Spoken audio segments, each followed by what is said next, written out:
Some more Bammers are going to be playing in the Super Bowl, but we're going to let you know about some very interesting Bammer Super Bowl tidbits.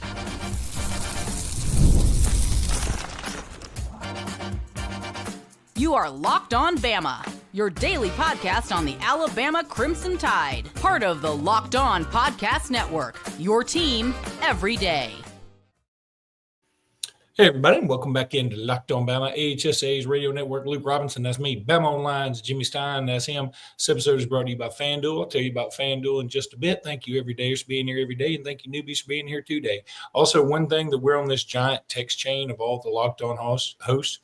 When you come up to any of us and say, hey, I'm an everydayer, that makes our day. So if you ever see us, say that. Or say, Jimmy Stein stinks, or whatever. That would also make me laugh. I get that. I get that a lot. Okay, so Jimmy.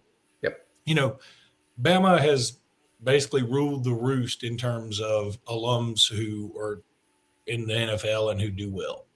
But some really weird stuff is out there about the Super Bowl. First of all, it should be noted that our main man, Devonte Smith, who I put on the thumbnail for this particular podcast, some people be like, why'd you put old Devonte Smith? Because he won the Super Bowl.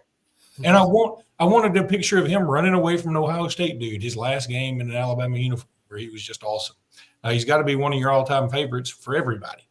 And Jalen Hurts, who is Alabama, he always says roll Sooners on his when he is introduced, and that's fine. I mean, I get it. He's an Alabama guy to me. I'll always claim him. Landon Dickerson, very famously doing cartwheels in the background of Mac Jones interviews back in the day. He's, a Pro Bowler type kid. And who else is out there? Jimmy, Tyler Steen. Tyler Steen. Very underrated. We didn't give Tyler Steen enough due in his 1 year at Alabama. Really saved our offensive line that year. Very solid player. Eli Ricks. Had a very disappointing Alabama experience. I think, nevertheless, he claims Alabama. Mm-hmm. And we chose Eli Ricks to be at Alabama, and Eli Ricks chose to be at Alabama when he left LSU. So I think, therefore, it's cool to claim him. And thankfully, he's had a lot of success in the NFL, even though his Alabama experience wasn't that great. And Byron Young is on the Eagles roster. He's on injured reserve, so I don't believe he would play in the Super Bowl, but he's on the Eagles roster, so he would get a Super Bowl ring and be a part of all the fun. And, of course, Byron was a very solid player at Alabama. So, yeah, a lot of Eagles, the Philadelphia Crimson Tide. But, of course, no Kansas City Chiefs or Bammers, so I don't care if you're a Swiftie or not. I'm pulling for the Bammers. Another quick story. A lot of people have reached out. My father-in-law passed away. We talked about that very unexpectedly. I mean, it was a surreal thing, man. I've never seen anything like that. The Hoover paramedics and PD, they did all they could, and they had the machine that does the CPR and the whole thing.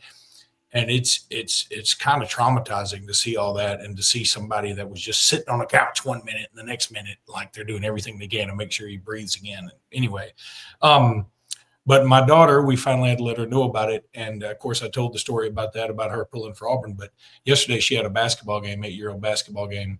And she said, Dad, what time's my game? I said, 2:40. She said, we're going to crush them. And I said, well, you're sort of cocky, aren't you? She goes, yeah. But I'm playing for Granddad today, and I'm going to have a good game. And she ended up having 20 points. And as an 8-year-old, she had 2 driving layups. I hadn't seen that in this league. I've been to all these games, seen a lot of games. Like, she played out of her mind. So I just want to give a shout-out to my daughter because I was really happy for her. So Ja Morant.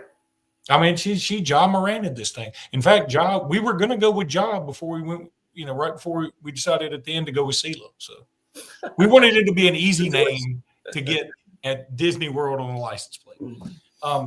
Okay, some quick Super Bowl stuff about Alabama that may blow some of you away. All right, I brought up Jalen Hurts, and I consider Jalen Hurts a Bammer, right? I'm sure many of you do. And Jalen Hurts has scored in a Super Bowl. But because I guess the NFL and Super Bowl powers that be recognize him as the Sooner. If they say he's a Sooner alum, well, he's a Bama alum too. Yeah. But they recognize him as a Sooner in like whatever record books. There's no Alabama player that's ever scored in a Super Bowl that has scored a touchdown. Mind-boggling. It's mind-boggling. That's Because there's been 3 Alabama MVPs of Super Bowls, at least 3. Because I think Bart Starr was the first 2. and Joe Namath. Yeah. Now, they have thrown for touchdowns, Thrown but for that doesn't count as scoring a touchdown. Exactly. So you mean actually holding the ball as you cross the plane and the officials throw up their arms. That's what we're saying. No Alabama player's ever done this in a Super Bowl. Yeah, and it says this is from an article from CBS. It says Alabama is not one of the 143 colleges. They're not even that many D1 colleges, by the way, that have had a player score in the Super Bowl or a Super Bowl point. The University of Miami leads the way with 84 players who have scored. That's kind of bananas. Yikes. That's a big we're behind them. It might take us a while to catch them. Yeah, Jalen Hurts going to have a hell of a Super Bowl. Or Devonte Smith, I guess. Or Landon Dickerson, maybe, lineman eligible. But Andy Reid's fumble Rooski.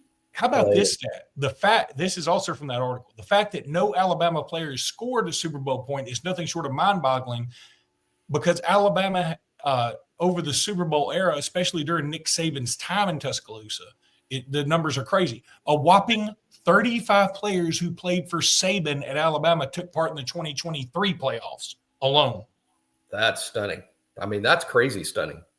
So many of Alabama's former players under Saban, and I guess the point to that really is they're not just in the NFL. So many of them are just hugely significant players and the reasons their teams win. That's what stands out to me. Well, and it is a little weird because if you remember in that Super Bowl a few years ago when it was the Chiefs and the Eagles, Devonte Smith caught a deep pass, but I think he ended up on like the 1 yard line, if I remember. It might have been the 2 or something like that. But he made a heck of a catch and he just didn't score. So, and then he didn't get in the end zone again. And, it's something like Derrick Henry has been on the Titans who have been treading water forever. And now he's on the Ravens who just couldn't get over the Bills hump. Well, then the Bills have Amari Cooper. They can't get over the Chiefs hump. The Lions, they've been on a hump. They were born on a hump. And they keep sliding back down the backside of said hump. So they've got Jahmyr Gibbs and, dudes everywhere. But it's kind of wild, like not even a defensive player has scored. Yeah, I mean, you would think. I mean, it is one of the crazy stats, and I'm going to talk about it a lot as the draft gets closer. But there's also a crazy stat of Alabama not producing a first-round quarterback for 40 years or some such. Literally, and there was 60 schools that had produced a first-round quarterback, and Alabama had not between something like 1978 and 2021. I mean, that's literally over 40 years of Alabama not producing a first-round quarterback, despite recruiting all during that period of time at near the top of the sport and signing numerous five-star type quarterbacks. Alabama never produced a first-rounder. Now, karma or whatever is out there in the universe that evens things out, Alabama is now on a remarkable run of producing top NFL prospects. I still don't believe right now that Jalen Milroe will be a first-round pick. I don't believe that. Now, my mind may change before April as more information comes out. But right now, I think Jalen is a day 2 pick. But yeah, that Super Bowl stat that you cited is just crazy. Though you make a good point about Jalen Hurts should really count for Alabama. I get that he doesn't, but he should. And as far as who claims these guys, Luke, I think it's just the new reality that we have to accept that it's 100% okay for Alabama and Oklahoma both to claim Jalen Hurts. He claims both. And I think Jalen Hurts got where he is today in part because of both what he learned at Alabama and what he learned at Oklahoma. It is going to be interesting because it is so convoluted now because, you'll have guys that play for 4 or 5 different schools. I mean, that's not Right. crazy. There's the guys who've been in college 9 years now. They could play for 9 different schools. Jeremy Bernard's been a 3. He's going to be a big part of our success this fall. Nakia Greenhill. Yeah. He's been at Michigan, Charlotte, Colorado, Alabama is his 4th school. I'm still going to root for him this fall. Yeah. And so it's going to be now it's going to make a lot more sense when people say they're high schools but even then, who would a Jai Hall say if he ever made it to a Super Bowl? He's at 4 different high schools, I think. So I'll leave that alone. I probably could have said something mean there. You could have said, if a Jai Hall had to ever do his introduction at all the places he played, they would have to have a separate halftime. I think he's still in the portal, and that's what he should say. But actually, he signed with no, he didn't. He signed with that school that Cam, the running back from Arizona State. Cam Scatterbo, Sacramento State. That's it. That's where Jai Hall signed. Hey, it wasn't Cam Scatterbo. Yeah, it did. But it's sort of like, people forget Joe Namath played for the Rams. People forget Emmitt Smith played for the Cardinals. People forget Sean Alexander played for the Redskins. And that's the way. Maybe it won't be that way because he did take them to the playoffs. So you just said that. I'd forgotten about Sean. You just reminded me that Sean played for the Redskins. I totally forgot. And it was the Redskins back then. It wasn't the Commanders, so whatever. But, I wonder if it'll be the same way for Jalen Hurts, because when you think the Jalen Hurts story, it's not Oklahoma. It's just not. I mean, it's cool what he did, but they made it to the playoffs and got blown out by that 19 LSU team. People are going to remember Jalen Hurts for that 18 SEC title game, if you ask me. But we got to get the break, and then we come back. We're going to talk about some of this Junior Day. Got to talk about TurboTax, though. TurboTax, that's where you want to go get your taxes did, because it's time to get your taxes done. And TurboTax, they're going to help you. Look, this is a message from Intuit TurboTax. Taxes, in the past, it was just about waiting and wondering and worrying if you were going to get any money back. And then waiting, wondering, and worrying some more if, oh my God, if I'm not going to get money back, I hope I don't get stuck with something else. Well, now tax is a lot easier. And it's matching you with TurboTax expert who can help you do taxes as soon as today. An expert who gives you your taxes their undivided attention as they work on your return, while you get real-time updates on their progress so you can focus on your day. An expert who will find you every deduction possible and file every form, every investment, everything with 100% accuracy. All you can do is get the most money back guaranteed. No waiting, wondering, and no worries. Now that is how you do taxes. Get an expert now on TurboTax.com. Only available with TurboTax Live full service. Real-time updates only in an iOS mobile app. See guarantee details at TurboTax.com/guarantee.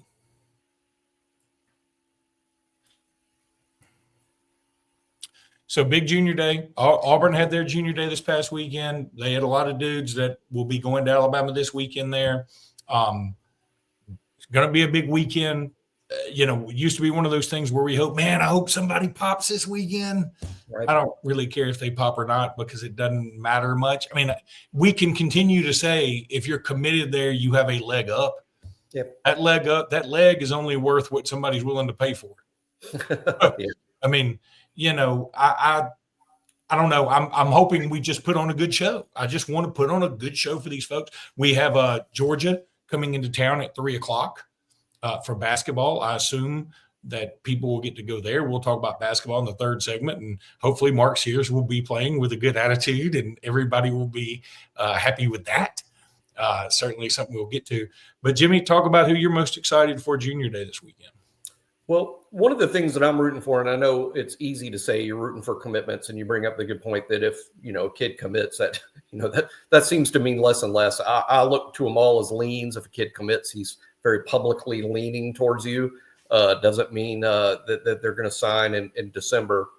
But I think what we want to happen is something that really won't be reported or something that can't be seen.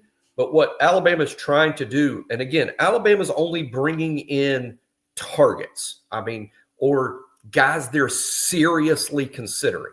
So what you want is for this group to develop a group amongst them, that they're leaving. Luke mentioned a text chain earlier with the SEC Locked On hosts. What we're hoping is these kids all meet up and create their own text chains of, hey, these are my Bama guys, my Bama friends, my Bama peers. That's what you're really hoping when you get all these guys in. That's one of the fruits that can come from it. What you want is a lot of positivity, that everyone has a good time, that they're blown away by the facilities. And those of you who have seen them or pictures or been there, I mean, it's like Alabama football Disney World in that place. I think that they, you want them to be impressed and to have fun, and that all the comments are positive. But in terms of coming away with commitments, like Luke said, I think that was yesteryear. And I think it's more likely that you just want them coming away going, hey, I'm not ready to make a decision, but Alabama's on my short list. This is a place I can see myself playing. That's what you want to hear from these kids. In terms of a name, I'm going to talk about the in-state guys. I know EJ Crowell is going to be there. I don't know that there's a kid I want any more than him. Everyone else is devalued running back, but me and the Eagles. The Eagles signed Saquon Barkley, and that might be the reason that they win the Super Bowl and get over the hump that they couldn't 2 years ago, because of the running back. At the same time, the rest of the NFL is telling you, oh, running backs don't matter. You can just pick one up in the 4th or 5th round. I don't believe that myself. I want a dude at running back. That's the way I feel about it. That's the way the Eagles feel about it. And that's why EJ Crowell is one of my favorite prospects in the country in any class, and recently reclassified into 26. So if I had to pick a guy, it would be Crowell. And I do believe, if we're guessing today, which is a dumb thing to do, it's dumb. But if we're guessing today, I'm going to say Crowell to Alabama by December. Well, I mean, let's hope so. But again, I mean, it's such a hard time, like, buying into it. That said, I'll also call a spade a spade. If Sedarian Morgan or EJ or whoever, or Vodney Cleveland, whoever commits to Alabama, I'll go, boom, Oh, yeah. and act like I'm celebrating, knowing what I know. This is. Hey, if I told you that Sedarian Morgan, if I told you, hey, at BOL, we found out Sedarian Morgan's heavy lean to Alabama, we should celebrate that. Why not? Are you telling us that? No. I'm not telling you. You know what it's like? I'm telling you it's possible. You know what a commitment is like now? When you go to Hooters and the good-looking waitress says, shoot, you really are handsome. And you're like, This happens. maybe I am. But you know she's lying. And you know she just wants a bigger tip. But you don't care. That would work, by the way. It works with me 100% of the time. Like, don't tell me the truth. Tell me what I want to hear, please.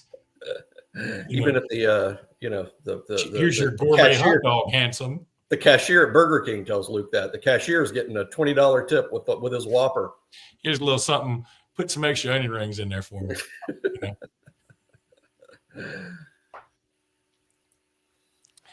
All right, time to talk a little FanDuel. FanDuel's the absolute best. And look, now FanDuel is more fun than ever, because here we are right at Super Bowl time.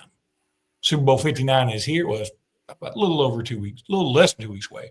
One game, two teams, Philadelphia, Kansas City. Endless possibilities, except only one of them can win.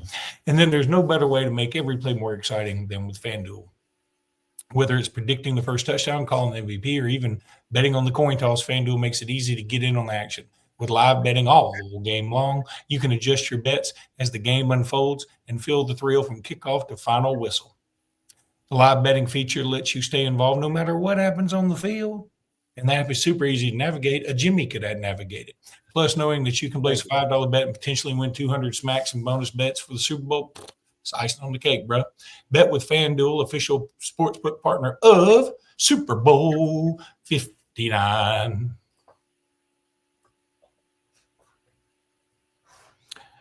Okay, so basketball has been sort of like what a weird weekend for basketball.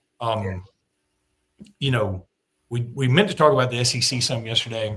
Alabama still well, essentially a half game out because Auburn's had their off week. Alabama hadn't. Big game coming up Wednesday. I mean, we talked about, hey, LSU's a big game because if you don't think it's big, just try losing it. Well, what we didn't know then was, we're not going to be really – Mark Sears essentially isn't going to play that game. I mean, he played, but he was over 5 from the field and then didn't play in the second half. Cliff Amore didn't start in the second half. Ends up with the Hard Hat Award, which is interesting.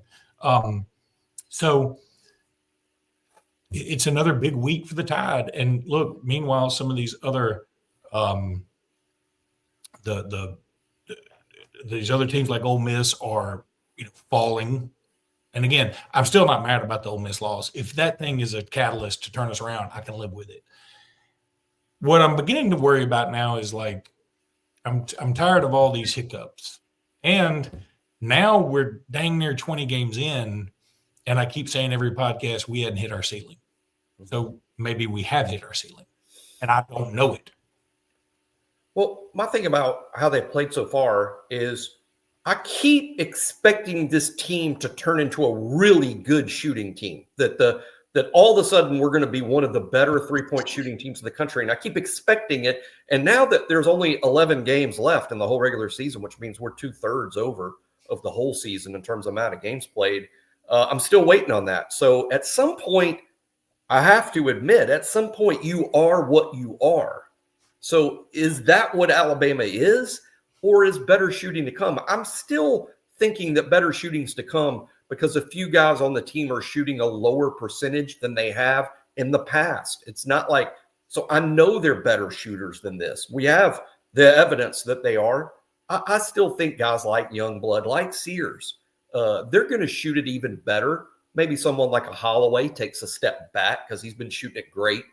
I do think that LeBaron Philon is a good example, though, of maybe I overrated how good this team is going to shoot it because I don't think Philon has yet developed into the shooter that he will be eventually in this sport.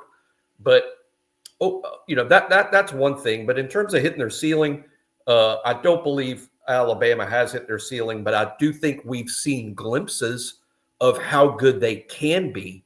And the challenge for them is, can we play our best more often and more consistently? Because you'll have to do that once March gets here. I guess what I'm worried about is, okay, we keep having these the hiccups, and they're not big hiccups. They're just like a one game kind of thing. Now we ended up beating LSU, so let's celebrate it. I mean, let's be happy. Look, a win's a win in this conference. It's the toughest conference in the country this year. And of course, we did this with Ole Miss and we lost. We did it with Oregon in a sense and lost, even though, you lose when you're better shooters in that game, and that can certainly be understood. But, pretty soon we're going to be in a posture where you aren't afforded hiccups. When you get in the tournament, can't have a bad game. It will just bite you right in the butt, and then there's no tomorrow. So we just got to get this figured out. And the whole thing about Mark Sears and his mom putting a lot of stuff out there on social media. Look, I think that is sort of the new wave. I don't think it makes her a bad person, him a bad person. I don't think it also means that people are out of touch when they say, hey, I wish you wouldn't do that. Of course, we wish they wouldn't do that. But I also think social media allows for people to do things immediately. There was a thing yesterday. I'm not going to get to even talk about what it was because it was political, but a political person did something, there was a repercussion for it, and then there was a reversal of the other side that and people were tweeting about how awful this was before they even got the information that, maybe this actually worked in our favor. So what I'm saying is we rush to social media the minute anything happens to give this opinion that we say is concrete and that's the way it is. When if everybody just chill for a moment, if everybody chill, right after the game this weekend, it would be easy to go, Mark Sears is a bad teammate. Mark Sears is a bad person. And Mark Sears' mama just made it worse by doing this. I don't think that's the case. Yeah. I think Mark Sears probably maybe he got disciplined. Maybe that's what happened. And Mark Sears' mom in the moment was PO'd because you know what? She's been to every game. She's seen him be the hero. She has been celebrated. She has seen him be a stud. And then he, he got benched, and it was a little embarrassing for everybody. I don't blame him for being upset. I blame society for having social media to allow her to put it out there to the world. But it's not her fault. Well, I blame people for making too much of it in the sense that she's not a commentator. She's not a play-by-play guy that's employed by SEC Network or ESPN. She's Mark Sears' mother. She loves Mark more than she loves Alabama basketball. I'm sure most of the Alabama fans listening to this out here right now love Alabama basketball maybe more than you love Mark Sears, in the sense that he's just one of many players that plays on the team and one of our all-time greats, sure. But Alabama basketball's bigger than Mark Sears. We'll continue to play after he's gone. But she loves Mark. That's her son. So no one should take it so seriously. Or, I agree that, I wish that those type posts didn't make it out into the public, because that's better private. I agree with that, but don't make too much of it. That's her son. She's gonna feel this a lot deeper than the rest of you feel this. And I think, and this is a prediction on my part, but I think Mark's going to be a better player because of what happened last week, which is the point, right? That's what Nate does. He's a coach. That's coaching. And that's the other thing is, like, how many people had a terrible reaction, not this podcast, after the Ole Miss game? Yeah, we were mad they lost, sure. But what we said in the moment was, hey, if we go to Kentucky and win and show out, it sort of washes it. And guess what happened? We did that. And then guess what happened? We went and beat a Vanderbilt team at home that's scrappy and good and just beat Kentucky and has already beaten Tennessee. You can't beat 31 games. It's not football. We have two. You can't have a football mentality when it comes to basketball. There's going to be imagine having the same football mentality and you're a Major League Baseball fan. You're going to lose 54 times. You play Major League Baseball. What are you going to do? Act like each 54 times that someone's got to lose their job and their head's got to roll because you lost 4-2 to the Reds? I mean, basketball's a little like that. You're going to lose some games, especially in 2025. It's not 1976 Indiana all over again. I got to go back and look. I mean, it's a great analogy. I got to go back and look. That Bulls team that only lost like 6 games or whatever in the NBA, I want to go back and look who they lost to, because I think they lost to a team that sort of stunk. I remember like the Celtics back in the 80s losing to a Clippers or something, and everybody's like, what is happening? And then, of course, they just went on a run. So what I'm saying is, let's see how we perform Wednesday night in Stark Vegas. For some ungodly reason that only hell only knows, we have to play at 8:00. It's just ridiculously stupid. I hate 8:00 Wednesday games. I mean, I just hate them. I can't say enough bad things about them. I'm going to leave you with a kind note that I received from one of our listeners. And I use the term kind on opposite day. He said, Luke, I wish Blackerby, meaning Zach Blackerby of Locked on Auburn, who does run the Auburn channel. He said, Luke, I wish Blackerby would fire you, but being an Auburn guy that he is, I can understand why he hired you. I assume he's meaning that I'm too Auburn sympathetic. That person doesn't know you very well. He does. If you knew me. This person does not know Luke. Doesn't listen to the show often. Doesn't know Luke. And then he said, talking about the basketball crowd, which I complained about a little bit. He said, the crowd last night was fantastic. Bama fans have gone above and beyond to support this team, especially in the times that they really need us. We need someone else doing our Locked On channel. Your comments about KD's shirt continue to haunt us. You're an embarrassment. Please do better. And I was like, you know what? Continue to haunt us. I mean, first of all, Kalen DeBoer's shirt should continue to haunt. No, not me. And in fact, thank God for that shirt. It built this podcast. But this podcast used to be a Ryan Williams podcast. Then it was Kalen DeBoer Shirts podcast. This podcast was built on the 50% Lycra, 50% cotton shirt foundation that was that bad shirt that Kalen DeBoer wore that day. But it's okay. I forgave him. We move on.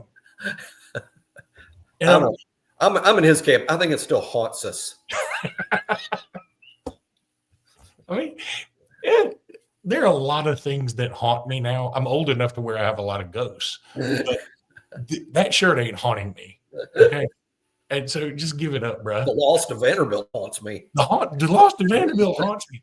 And by the way, I'm not getting over that anytime soon. And by anytime soon, I'm measuring in decades. And by the way, that goes back to what we were just talking about. That, there's part of me that probably goes, hey, I probably did what Mark Sears' mom did. I was so upset. I needed a villain, and the villain was that shirt. That's good analysis. That's one of your better analyses right there. That's a good analysis. That's exactly what happened. When something bad happens, if nobody's around and it's a total act of God, people are like, well, if you hadn't done this, then that would have happened. It's why the post-game shows are popular and we get a lot of listens on post-game shows, because there is an emotional, visceral reaction that people want to take part in. I tell Luke all the time, that's why the post-game shows are good. I don't think they're our best when it comes to the analysis of what happened, because we need some time. We need some time. I need to rewatch the game, look over stats, but that's not what the post-game show's about. It's a little bit more about the visceral reaction, and your visceral reaction that day had a lot to do with polyester. It's the worst shirt I ever saw. Anyway, all right. I mean, I wish he would have worn the puffy shirt from the Seinfeld episode instead. That would be great. All right. That's going to do it for today's podcast. We won't talk about the shirt anymore. But all right. Love you guys. Roll Tide, everybody. We'll talk to you tomorrow. Roll Tide.